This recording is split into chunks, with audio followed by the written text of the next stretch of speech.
Além de qualidade, produtividade, as pautas que têm marcado este início de ano nos negócios envolvem muitos valores também, muitas mudanças de comportamento na sociedade e no mercado, nos negócios. Vamos falar sobre tudo isso um pouco hoje no Rumo Certo, trazendo para um setor especificamente em detalhe, que é o setor das indústrias farmacêuticas. Então seja muito bem-vindo a mais um Rumo Certo, seja muito bem-vinda também. Eu convido também para essa conversa, então, Mirela Franco, lá de São Paulo. Ela é especialista em processos industriais farmacêuticos. Mirela, seja muito bem-vinda. Obrigada, Sebastião. É um prazer estar aqui com vocês.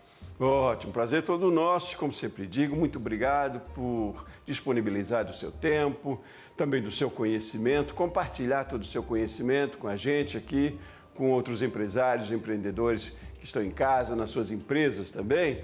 E antes da gente entrar na conversa também, a gente tem uma pauta ampla aí para conversar hoje, né, Mirela? Vamos sugar de todo o seu conhecimento aí, mas eu queria conhecer um pouquinho antes da sua trajetória, o trabalho que você desenvolve hoje, para que depois sim a gente avance então nos temas que a gente se propôs.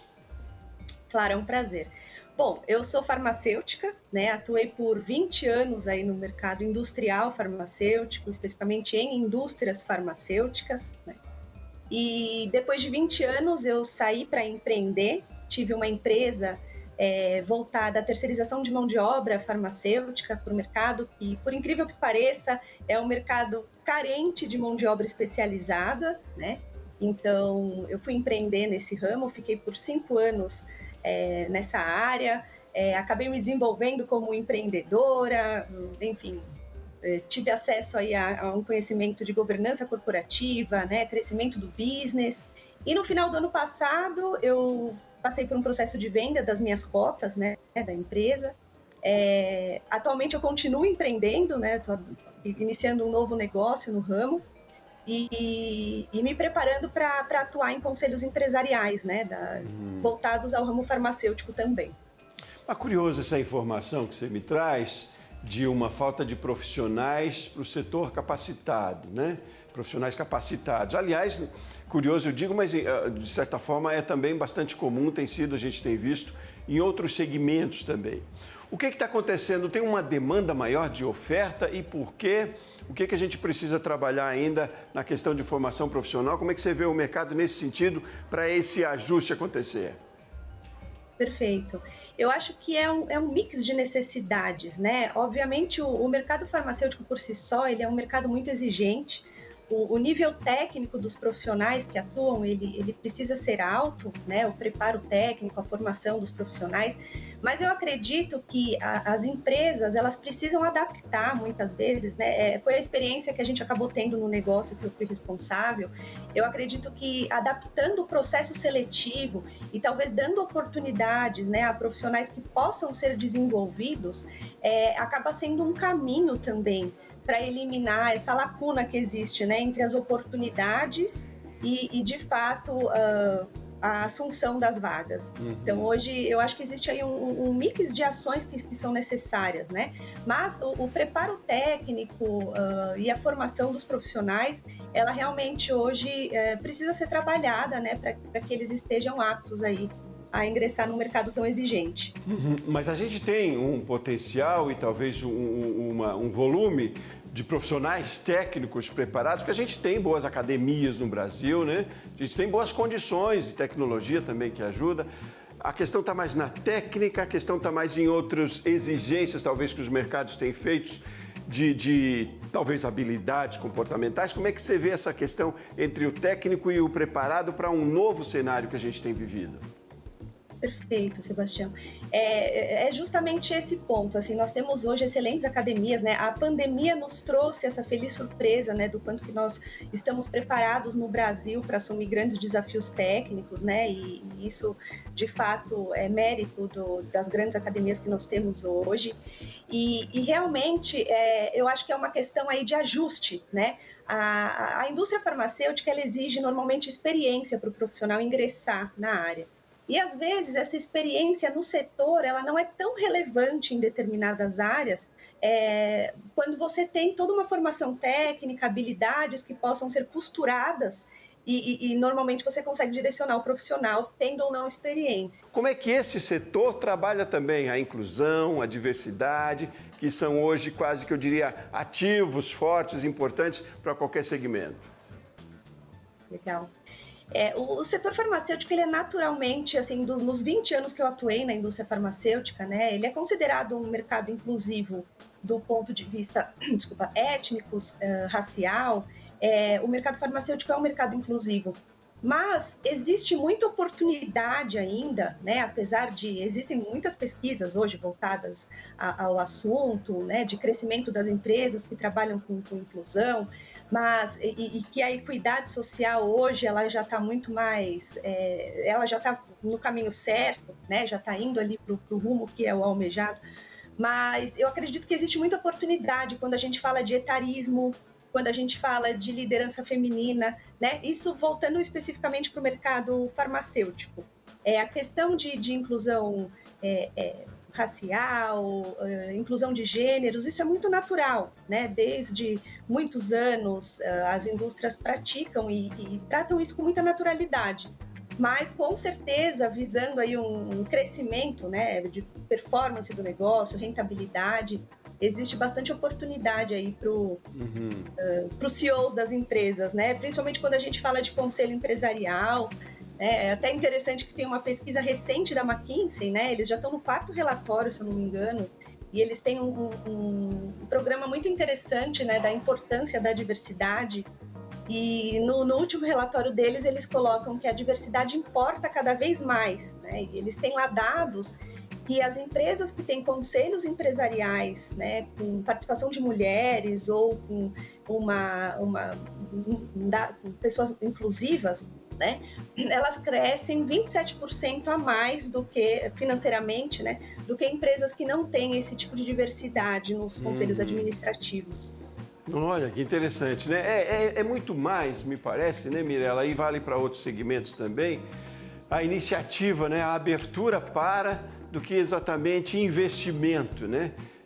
Porque muita justificativa de que é investimentos para se fazer tais mudanças ou criar tais programas em algumas corporações, algumas empresas, mas parte da iniciativa, né? Da aceitação, da abertura para, do entender do quanto isso é importante. Agora, fico muito feliz em ouvir de que no segmento, né, de indústrias farmacêuticas, esse processo ele já está quase que orgânico, eu diria aí, né? Que já se trabalha muito com a inclusão, com a equidade. Mas, e trazendo isso até como exemplo para outros segmentos, o que você tem visto como eficiente nesse processo? São elaborações de programas dentro das empresas que podem acontecer? Ou é preparação melhor dos gestores, dos CEOs? Por onde começa esse processo para chegar a um momento em que não tenhamos mais de tratar como uma necessidade, e sim como já resultados, né, como forma orgânica mesmo, volto a usar esse termo. Porque o que precisa as empresas fazerem para que isso, para além do farmacêutico, se torne algo comum?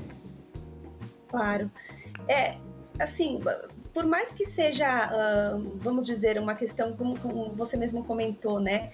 Às vezes uma questão de dar oportunidade, existem uma série de fases, né, que o negócio precisa passar, de maturação do negócio, né? Para que, de fato, ele tenha enfim, um resultado voltado à inclusão. Então, as empresas, né, que não trabalham com práticas ESG e que ainda não têm uma área de governança corporativa bem estruturada, elas dificilmente conseguem medir, né, e implementar um programa como esse de forma assertiva que, de fato, mire, né, no resultado de performance do negócio. Então, eu acho que começa, assim, com o topo seria, né, a alta administração abraçar a ideia da importância, né, porque cada vez mais isso é orgânico em todos os mercados. Mas, sim, existem algumas necessidades de adaptação, dependendo do cenário que ainda a empresa precisa trabalhar, né? Quando ela trabalha com PCDs, a questão de banheiros, ela precisa se adaptar. Então, existe uma questão estrutural, sim, mas a questão cultural, ela é a mais importante, né? o profissional ele precisa se sentir bem ali naquele negócio, naquela empresa. Então a empresa precisa fomentar programas e cenários que demonstrem genuinamente, né, que ali existe uma coerência voltada à inclusão.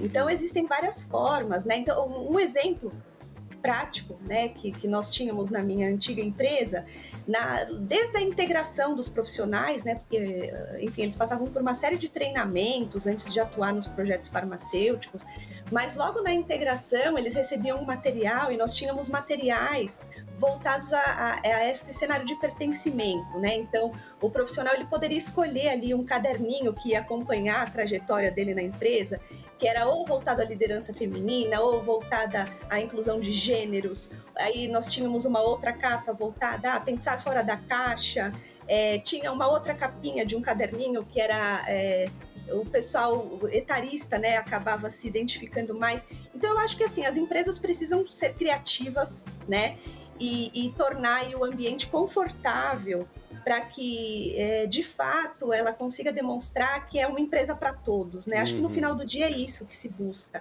É um negócio que é para todos. E quanto mais diversidade a gente tem no negócio, maior produtividade a gente tem, criatividade e inovação também. Gostei muito de um termo que você usou, que é da coerência, né? Nessas ações também. Porque, e aí eu vou convidar você para a gente deixar esse assunto para o próximo bloco, mas é porque é preciso que seja uma coerência e quando a gente fala de equidade também, que isso não seja só na base, né? Não precisa, a gente não pode trabalhar com a inclusão só na base, é uma inclusão que remete a CEOs, a lideranças, a todos, né? Mas enfim, vamos deixar para o próximo bloco, te convido para a gente fazer um intervalo rapidinho e tem muita coisa para a gente falar ainda importante e interessante aqui no programa de hoje. A gente volta na sequência, tá bom, Mirela? Combino com você também aí, na sua casa, você na sua empresa, Rumo Certo volta já já.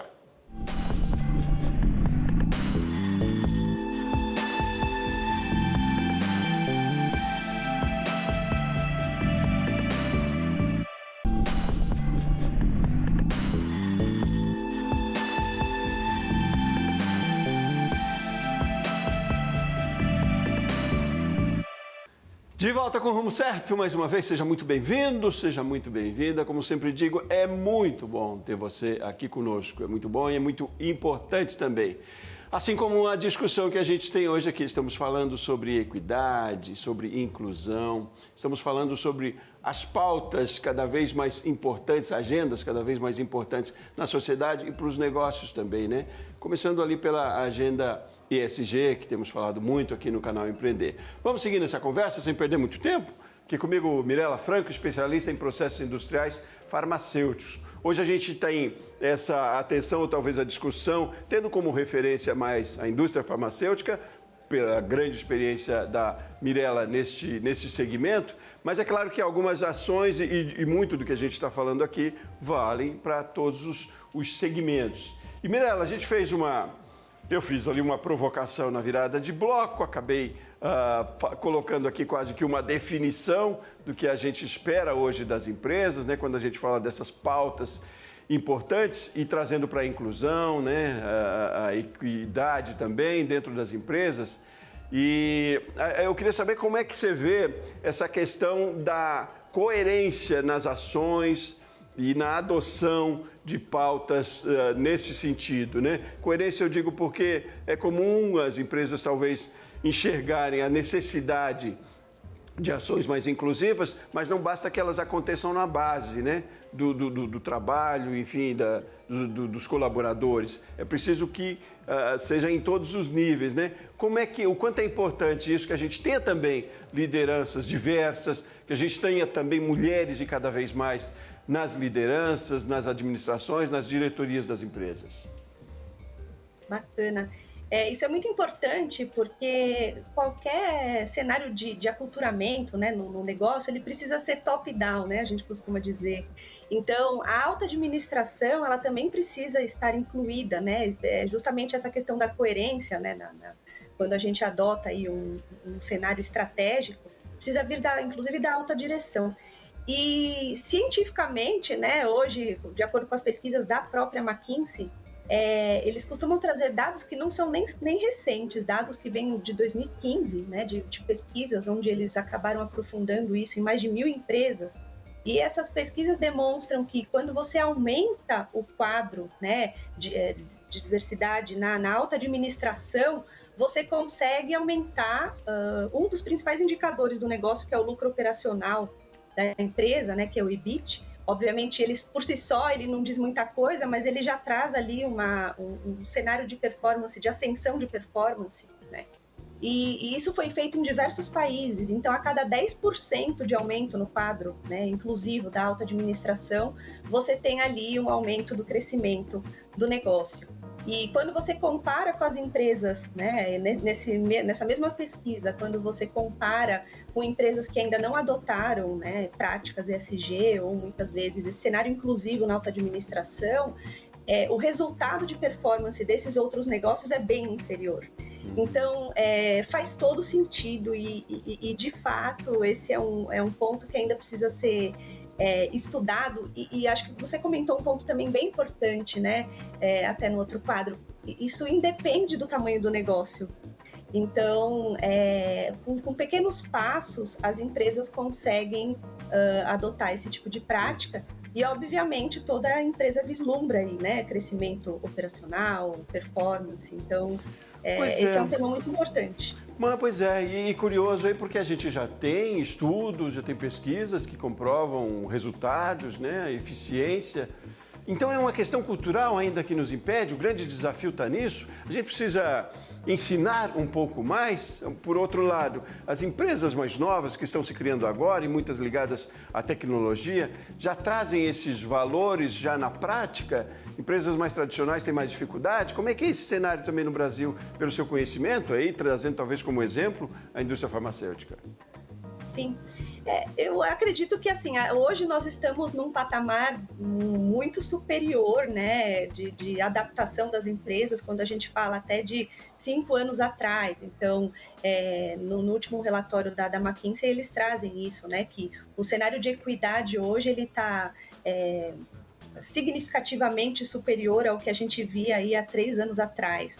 Mas sim, existem ainda alguns mercados mais tradicionais, né, que eles precisam, talvez as automobilísticas, existem sim alguns mercados específicos que precisam começar a enxergar, né, os exemplos e os resultados aí de aumento de performance dos negócios que vêm tendo sucesso com isso, para de fato se adaptar, né, porque agora é uma questão voltada à sobrevivência dos negócios, eu diria.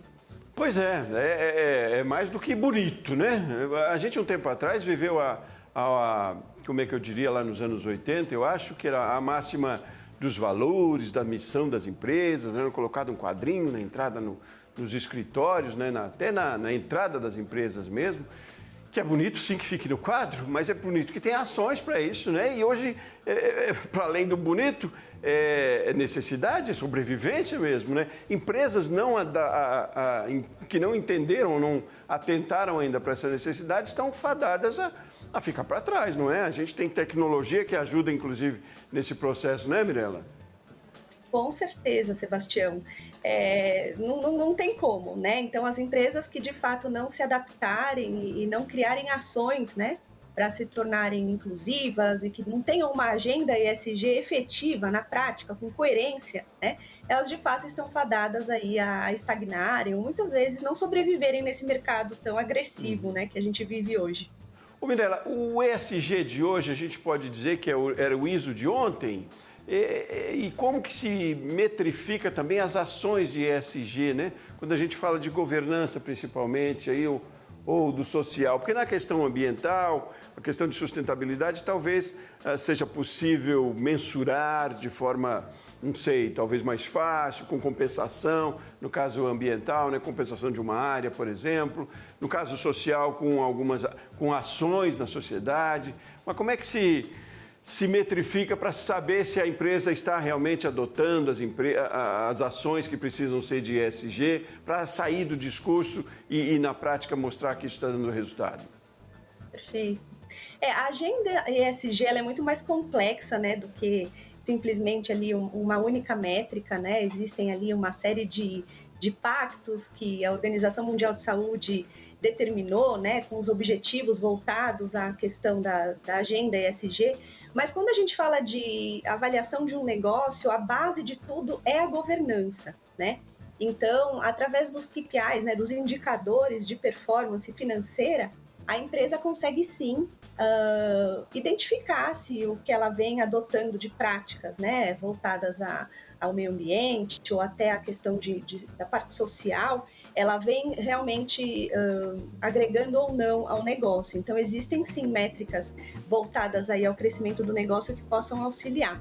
Mas, como eu comentei, né, é muito mais complexo e, obviamente, as empresas estão cada vez mais indo atrás, né, de todo esse cenário, dessa agenda ESG, para que, de fato, seja algo interligado, não somente no Estado, no país, mas é mundial. Né? É um processo, né? Não é um projeto que se implanta na empresa e deu, né? É um processo, a cada dia a gente está também aprendendo muito também. Agora, para além da responsabilidade do setor privado, das empresas, o quanto a responsabilidade do setor público também, o que a gente precisa ainda mais, na sua visão, de políticas públicas também para incentivo e mais que incentivo, para que dê condições para que as empresas incorporem e adotem ações mais inclusivas e de ESG no total? Sim. Eu acredito que seja na disseminação, né, da importância disso tudo, porque hoje a gente acaba vendo muito a agenda ESG, né, na esfera dos negócios, enfim, então os grandes empresários, eles precisam ter acesso a, de fato, o que significam as práticas e os benefícios, né, porque isso está diretamente ligado ao resultado financeiro da empresa, que é o que os empresários buscam, mas eu acredito que o governo, né, assim, a questão política, ela poderia, de fato, disseminar melhor, né, trazer programas de incentivo para os negócios que corroborem com toda essa busca de resultado, né? Já existe bastante, né, programa de incentivo, mas eu acho que isso precisa ser melhor trabalhado ainda, talvez de uma forma mais tangível, principalmente quando a gente fala de pequenos negócios. Às vezes o pequeno empresário ali, às vezes ele não consegue enxergar, né, o que isso vai trazer de benefício para a empresa dele, e ao ponto que, se ele começar aos poucos com esse processo, como você mesmo comentou, né, que é um processo, ele pode se surpreender com a performance, com o aumento do negócio, como aconteceu com a minha antiga empresa, por exemplo.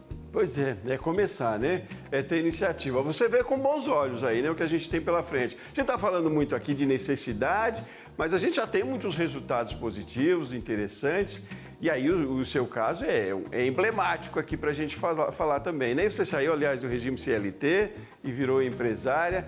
Para a gente concluir essa nossa conversa aqui, quase que uma curiosidade. O que foi de mais certo que você fez nessa trajetória aí para ter dado certo? A gente está falando tanto de iniciativas aqui, mais do que as condições que o sistema possam oferecer, mas o que você avalia aí hoje, olhando atrás, o tempo de CLT para agora, e que te dá mais satisfação e que deu certo, não só financeiramente? Claro. Claro que, assim, quando a gente vai empreender, a gente vem, né, atrás de uma busca de uma independência financeira, mas além dessa vertente, eu acredito que essa questão da agenda ESG, né, estar ao lado das pessoas certas também para direcionar corretamente a implementação dos processos e a ascensão do negócio foi primordial para a minha empresa, que começou muito pequenininha, né, e aos poucos foi conseguindo atingir lá indicadores importantes de ascensão. Então, todo esse conhecimento, né, voltado a essa questão da governança financeira corporativa, os indicadores, o que leva de fato a um negócio crescer, é aquela cenourinha, né, que o empresário quer enxergar, né, e que é muito fascinante quando você começa a entender o porquê. Ótimo, o porquê é tudo, né? Porquê, qual o objetivo de estar fazendo, qual o propósito de estar fazendo, né? A essência disso, que é mais para o outro do que para a gente, aí reverbera ou aí volta para a gente, é meio feito bumerangue isso, né? E que bom, é isso mesmo. O seu exemplo aqui já nos instiga e instiga muita gente que está em casa também. Agradeço muito sua participação aqui, foi muito bom conversar com você, volte outras vezes aí, foi um prazer. Eu que agradeço, Sebastião, foi um super prazer e estou à disposição. Muito obrigada. Maravilha. Muito obrigado a você de casa, você da sua empresa, que acompanhou o Rumo Certo com a gente hoje aqui no canal Empreender. Eu volto no próximo programa e conto com você. Um abraço e até mais.